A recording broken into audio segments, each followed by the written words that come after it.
Good morning to all the viewers. ये हमारा BST का next video. This is lesson number 2 which is related to principles of management. ये lesson number 2 है कि principles of management के बारे में हमें देखना है कि प्रिंसिपल्स ऑफ मैनेजमेंट क्या होता है और उससे रिलेटेड चीज़ों को हमें देखना है। अब सबसे पहली बात ये होती है, what do you mean by the term principle. Principle का मतलब क्या होता है? प्रिंसिपल को हम लोग हिंदी में सिद्धांत बोलते हैं। सबसे पहली बात कि प्रिंसिपल का मतलब क्या होता है, अगर ये मतलब क्लियर हो जाए तो फिर बाकी चीज़ें हम आगे पढ़ सकते हैं, समझ सकते हैं। तो प्रिंसिपल का सिंपल और आसान मतलब होता है कोई भी statement, any statement which shows, कोई भी स्टेटमेंट जो आपको शो करती हो कोई भी फंडामेंटल ट्रूथ हो, और वो जो ट्रूथ हो वो based on cause and effect relationship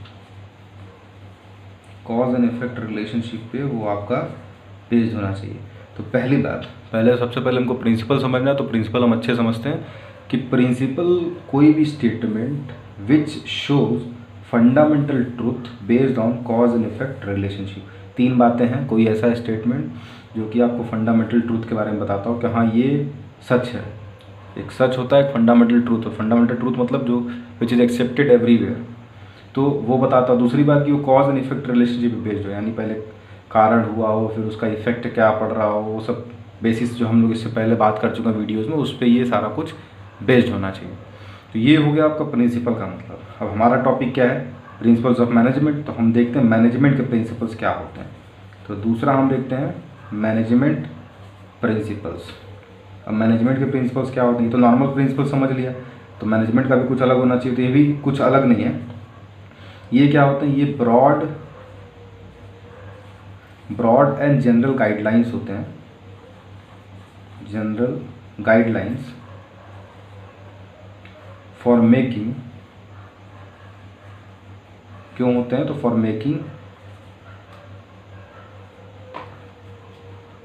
making decisions and behaviour of manager. अभी होते क्यों आप देख लीजिए। मैनेजमेंट प्रिंसिपल्स क्या होते हैं? They are broad and general guidelines. Broad and general guidelines का मतलब ये बहुत ब्रॉड, बहुत बड़े और जनरल टाइप के गाइडलाइंस होते हैं जो कि किसी मैनेजमेंट के बिहेवियर और उसके डिसीजन को अफेक्ट करते हैं। उसको बताते हैं कि मैनेजर किस बेसिस पे how he should react in a particular circumstances and situations. ये उनको बस ये डिपिक्ट करते हैं और बताते हैं मैनेजमेंट प्रिंसिपल्स। ये कोई स्ट्रेट फॉरवर्ड चीज़ें नहीं है। अगर आप फॉलो करना चाहें on being a manager, you want to follow management principles, you are most welcome. Otherwise you don't want to follow, then there is no strict compliance to follow it. यानी कोई आपको जोर जबरदस्ती करके फॉलो नहीं करवा सकता है। आपके ऊपर डिपेंड करता है आपको क्या करना है, आपको कैसा लगता है इसको फॉलो करना और क्या इसके इंपॉर्टेंस है। तो इसको अब ज़रूरी ये है कि भाई मैनेजमेंट प्रिंसिपल्स हमने समझ लिया। अब हम समझ लें कि इसके क्या कैरेक्टरिस्टिक्स या फीचर्स हैं, क्या इसके इंपॉर्टेंस है, तभी तो इसके बारे में हम फिर पढ़ पाएंगे।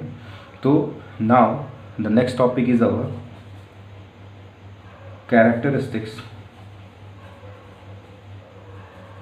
और इसी को हम ऑब्लिक कर देते हैं, फीचर्स भी लिख देते हैं। Features of MP.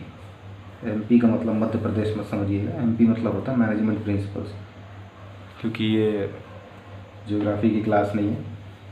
तो कैरेक्टरिस्टिक्स और features of Madhya Pradesh management principles में पहला हो जाएगा आपका यूनिवर्सल एप्लीकेबिलिटी। यूनिवर्सल एप्लीकेबिलिटी तो आपको पता ही है, हम लोग इसके पहले भी बात कर चुके हैं। यूनिवर्सल एप्लीकेबिलिटी का मतलब होता है कि सब जगह इक्वली एप्लीकेबल हो। फिर ये क्या बोला गया? ये होते हैं जनरल गाइडलाइंस। जनरल गाइडलाइंस का मतलब होता है कि ये बहुत स्ट्रेट फॉरवर्ड चीज़ें नहीं है। अभी हम लोग एक एक करके इसको समझ लेंगे, पहले हम लिख लेते हैं। फिर आपका है इवोल्यूशनरी। फिर बोला गया कि ये फ्लैक्सिबल होते हैं, तो फ्लैक्सिबिलिटी भी इसका एक कैरेक्टरिस्टिक्स हो। फिर बोला गया कि ये बिहेवियरियल इन नेचर होते हैं या बिहेवियरल इन नेचर।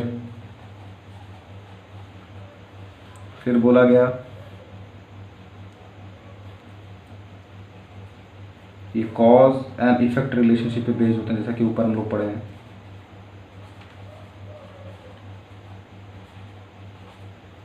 फिर होता है ये कंटीजेंट होता है। कितना काफ़ी है। अब हम एक एक करके समझ लेते हैं। तो सबसे पहला हमने क्या लिखा है, कैरेक्टरिस्टिक्स ऑफ और फीचर्स ऑफ मैनेजमेंट में universal applicability which means that it is applicable everywhere, every organisation, every department, सब जगह ये इक्वली एप्लीकेबल होता है। एप्लीकेबल करना आपके ऊपर डिपेंड करता है, whether you like to make it applicable और नॉट। अगर आपको पसंद है तो आप एप्लीकेबल करेंगे, रिजल्ट अच्छा मिलेगा। Then these are general guidelines. General guidelines का मतलब दे आर नो रेडीमेड। जैसे एक होता है ना, ये वो कपड़े हैं जो आपको लेके सिलवाने हैं अपने हिसाब से। ये रेडीमेड कपड़े नहीं है जो हम ले लेंगे। रेडीमेड कपड़ों में थोड़ा दिक्कत होता है कि भाई वो आपके फिटिंग का आए या ना आए, लेकिन जो सिलवाया हुआ कपड़ा होता है वो आप क्योंकि अपने फिटिंग के हिसाब से लेते हैं। तो that same is applicable in our characteristics और features of management, that is general guidelines. ये जनरल गाइडलाइंस हैं, आपको किस तरीके से यूज़ करना है अपने मैनेजमेंट में, अपने ऑर्गेनाइजेशन में। That you should have to decide that how you have to use this management principles into your organisation. ये कोई और आपको बताएगा नहीं कि हाँ बस पका पकाएंगे। जैसे अब साइंस में जैसे होता है कि भाई मिल गया कि हाँ ऐसा ऐसा करके है, सोडियम और क्लोरीन मिलाएंगे सोडियम क्लोराइड बन जाएगा। यहाँ ऐसा कुछ नहीं है, यहाँ आपको अपने हिसाब से डील करना है सब कुछ। देन इवोल्यूशनरी का मतलब होता है कि ये कोई एक दिन का काम नहीं है। रात में बैठे एक नोट्स लिखे और उसके बेसिस पे पूरा मैनेजमेंट प्रिंसिपल होगा, ऐसा नहीं। ये भी डीप ऑब्जर्वेशन से बनाया गया है। डीप ऑब्जर्वेशंस किए गए हैं बहुत ज़्यादा, उसके बेसिस पे तब एक प्रिंसिपल तैयार होता है। इसमें मतलब मेहनत उतनी ही लगती है, ऐसी बात नहीं है, बशर्ते कि हमारे सर पे सेब गिरने से हम वो नहीं करते, हम लोग भी मेहनत करते हैं। फिर है फ्लेक्सिबिलिटी का मतलब होता है चेंज्ड। ये आराम से इजीली हम इसको क्या कर सकते हैं, चेंज कर सकते हैं और मॉडिफाई कर सकते हैं। चेंज मॉडिफाई किया जा सकता है, इसमें कोई खास दिक्कत नहीं। फिर बिहेवियरल नेचर का मतलब होता है जनरली ये ह्यूमन बीइंग पे डिपेंडेंट होते हैं। जितने प्रिंसिपल में अप्लाई करते हैं सब हम ह्यूमन बींग्स पे करते हैं। तो ह्यूमन बींग का नेचर जो कि खुद ही अनप्रेडिक्टेबल होता है, कब कौन कैसा बिहेव करे। अब कोई गुस्से में है, उससे आप अच्छे से बात करिए तो रिप्लाई वैसा ही देता है, और कोई अगर सही मूड में आप उससे गुस्से से बात करें फिर भी रिप्लाई आप वैसा ही पाएंगे। तो ये फिर कॉज एंड इफेक्ट रिलेशनशिप, ये तो हम लोग पहले ही बात कर चुके हैं कि सारा management principle cause and effect relationship पे बेस्ड होता है। तो ये उसके बेसिस पे रहेगा कि कॉज होगा, कारण होगा, फिर उसका इफेक्ट होगा। उस बेसिस पे फिर हम देखेंगे कि हाँ क्या हो रहा है क्या नहीं हो रहा, उसके बेसिस पे प्रिंसिपल डिटरमाइन होता है। आखिरी इसमें फीचर्स में बताया गया कि ये जो प्रिंसिपल्स होते हैं ये कंटीजेंट होते हैं। कंटीजेंट का मतलब होता है कि ये सिचुएशन टू सिचुएशन बेस्ड होते हैं। यानी मैं लिख देता हूँ यहाँ पे सिचुएशन टू सिचुएशन बेस्ड होते हैं या वेरी करते हैं, हम लिख देते हैं। जैसे अब देखिए, अब सिचुएशन है कि आपके ऑर्गेनाइजेशन में लॉकडाउन हो गया, अभी तो देश में हुआ है फिलहाल। मान लीजिए suppose we are managers acting as manager, और हमारे जो एम्प्लॉई वर्क के लोग थे वो लोग हड़ताल पे बैठ गए। ठीक, अभी क्या करना है, अभी मैनेजर होने के नाते हमको एक टारगेट दिया गया, हमारा जो बॉस बोलेगा कि आपको इस सिचुएशन के साथ डील करना है। अब आप वहाँ लाठी बरसाएंगे तो हो गया, बाकी आप इफेक्ट समझ रहे हो अच्छे से। तो उस केस में manager act as a clever. अब क्या है, मैनेजर दिमाग लगाएगा और उसको उस सिचुएशन को हैंडल करने के लिए हो सकता है कोई बोनस का अनाउंसमेंट करे, या फिर फिलहाल उस भीड़ को हटाने के लिए वो किसी तरीके की भी बात करके उस भीड़ को सलटा सकता है कि चलो भाई अभी फ़िलहाल रोड पर से हट जाओ, ताकि बाकी चीज़ें हम लोग प्रेस के नज़र में और तमाम चीज़ों के नज़र में ना आए, मामला यहीं पे भी दब जाए। फिर बात का बात जब अंदर आ जाएंगे तो हम देख लेंगे अपने हिसाब से क्या है। तो मैनेजर शुड बी स्मार्ट ताकि वो सिचुएशंस को हैंडल कर ले ईजिली। तो उसके लिए उसको ज़रूरत पड़ेगी मैनेजमेंट प्रिंसिपल्स की। जो प्रिंसिपल्स वो पढ़ा रहेगा, जाना रहेगा, तो सिचुएशंस को ईजिली हैंडल कर सकता है। तो ये तो हो गया हमारा कैरेक्टरिस्टिक्स ऑफ मैनेजमेंट प्रिंसिपल्स। अब बात करते हैं, जब किसी चीज़ की कैरेक्टरिस्टिक्स की बात हो ही गई है तो उसके फीचर्स के बारे में भी देख लेते हैं कि उसके फीचर्स क्या क्या हैं। अब देखते हैं, सॉरी फीचर्स, इंपॉर्टेंस के बारे में देख लेते हैं हम लोग कि इंपॉर्टेंस क्या क्या है। यहाँ लिख लेते हैं हम लोग इम्पोर्टेंस ऑफ मध्य प्रदेश। अच्छा, मैनेजमेंट प्रिंसिपल्स, ठीक है भैया। पहला तो है कि providing managers with useful insight into reality, यानी उनकी जो अंतरात्मा बोलती है उस अंतरात्मा की आवाज़ को रियलिटी में तब्दील करना, पहला इसका हो गया मैनेजमेंट का काम। दूसरा हो गया ऑप्टिमम यूटिलाइजेशन ऑफ रिसोर्सेज। ये बहुत ज़रूरी है कि हमारा रिसोर्सेज वेस्टेज ना हो, हम रिसोर्सेज को प्रॉपरली यूटिलाइज कर लें, और वो तभी पॉसिबल होगा जब हम मैनेजमेंट का अच्छे से, मैनेजमेंट प्रिंसिपल्स का अच्छे से यूटिलाइज करेंगे। फिर आपका साइंटिफिक डिसीजन, अब किसी ने बोला कि भैया ऐसा कर दो तो हम क्यों कर दें, there must be any logic और reason behind it. So scientific decisions तभी पॉसिबल होंगे जब आप मैनेजमेंट प्रिंसिपल्स को फॉलो करेंगे। फिर आपका इफ़ेक्टिव एडमिनिस्ट्रेशन, आपका एडमिनिस्ट्रेशन वर्क जो होगा, जो मैनेजर का होगा, वो काफ़ी इफ़ेक्टिव होगा। फिर आपका आ जाएगा, फिर आपका आ गया नेक्स्ट, हम लिख सकते हैं यहाँ पे अडेप्टिंग विद चेंजिंग इन्वायरमेंट।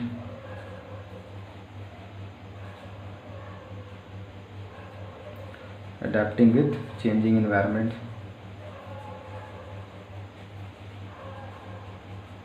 और लास्ट हम लिख सकते हैं कि मैनेजमेंट की ट्रेनिंग एजुकेशन के लिए इफ़ेक्टिव, एक्सेट्रा के लिए इफ़ेक्टिव होगा। अब देखिए इसके इंपॉर्टेंस की बात कर लेते हैं एक एक करके हम।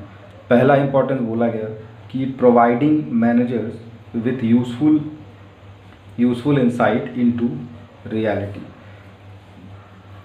अब क्या बोला गया कि मैनेजर्स को जो उनकी सोच है, जो वो करना चाहते हैं, उस चीज़ को रियलिटी में तब्दील करने का काम किसका होगा, मैनेजमेंट प्रिंसिपल्स का। Without the help of management principles it is not possible for any manager to bring his or her insight into reality so that it should be applicable into the management. It is not possible at all.